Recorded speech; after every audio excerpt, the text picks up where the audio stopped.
Hello' বন্ধুসকল, নতুন এটা ভিডিঅ' লৈ আৰু এটা গুৰুত্বপূৰ্ণ আপডেট লৈ আপোনালোকৰ মাজলৈ পুনৰবাৰ আহিছোঁ। আপোনালোকক এই ভিডিঅ'ৰ জৰিয়তে এটা গুড নিউজ দিব গৈ আছোঁ। আপোনালোকে ভিডিঅ'টো শেষলৈকে চাব আৰু চেনেলটো যদি ছাবস্ক্ৰাইব কৰা নাই আপোনালোকে চেনেলটো ছাবস্ক্ৰাইব কৰি থ'ব।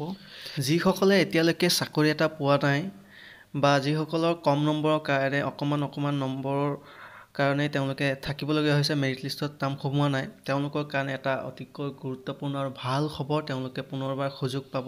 হয়, অসমৰ মুখ্যমন্ত্ৰী হিমন্ত বিশ্ব শৰ্মা ছাৰে অতিকৈ এটা ভাল খবৰ দিছে আমাৰ সকলোৰে কাৰণে। এটা গুড নিউজ, তেখেতে এইবাৰ নিৰ্বাচনতো তেওঁ ঘোষণা কৰিছে।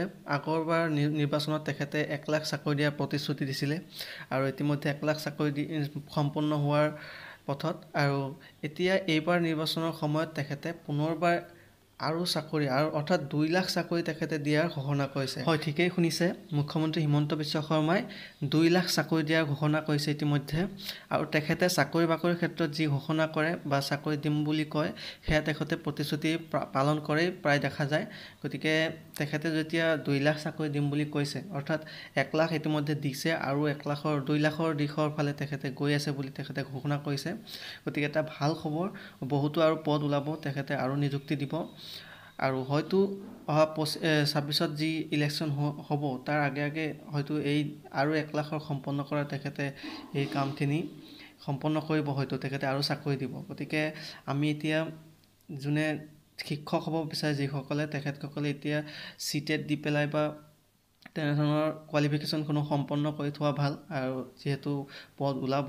আৰু যিসকলে 3rd গ্ৰেড 4th গ্ৰেড বা পুলিচৰ এনেধৰণৰ চাকৰি বাকৰিৰ কাৰণে প্ৰিপাৰেশ্যন কৰিব বিচাৰে, তেওঁলোকেও এতিয়া প্ৰিপাৰেশ্যন কৰি থকা ভাল, যিহেতু এই ইলেকশ্যনৰ পিছত পুনৰবাৰ ইলেকশ্যন আহিব, বিধানসভাৰ নিৰ্বাচন। গতিকে চাকৰি ওলাব, 2 লাখ চাকৰি দিম বুলি কৈছে যেতিয়া লাহে লাহে আৰু পষ্ট ওলাব।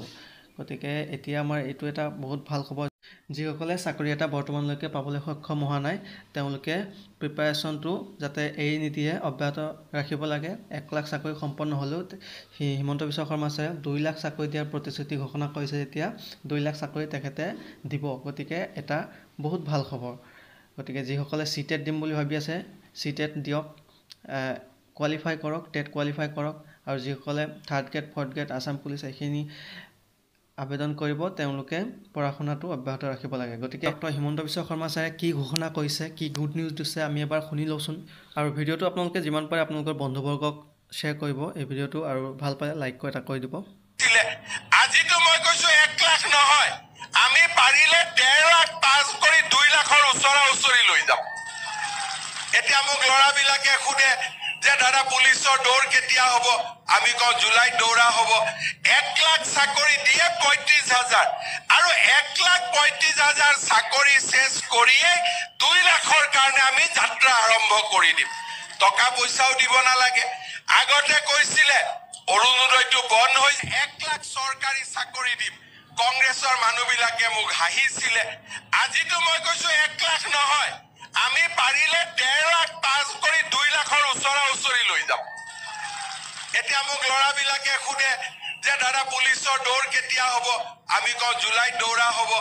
1 লাখ চাকৰি দিয়ে 35,000 আৰু 1,35,000 চাকৰি শেষ কৰিয়ে 2 লাখৰ কাৰণে আমি যাত্ৰা আৰম্ভ কৰি দিম। টকা পইচাও দিব নালাগে। আগতে কৈছিলে অৰুণোদয়টো বন্ধ হৈ যাব। এতিয়া অৰুণোদয় বন্ধ হোৱাৰ কথা বাদ দিয়ক, এতিয়া ঘৰে ঘৰে অৰুণোদয় যোৱা আৰম্ভ হ'ল। আত্মসহায়ক গোট হ'ল,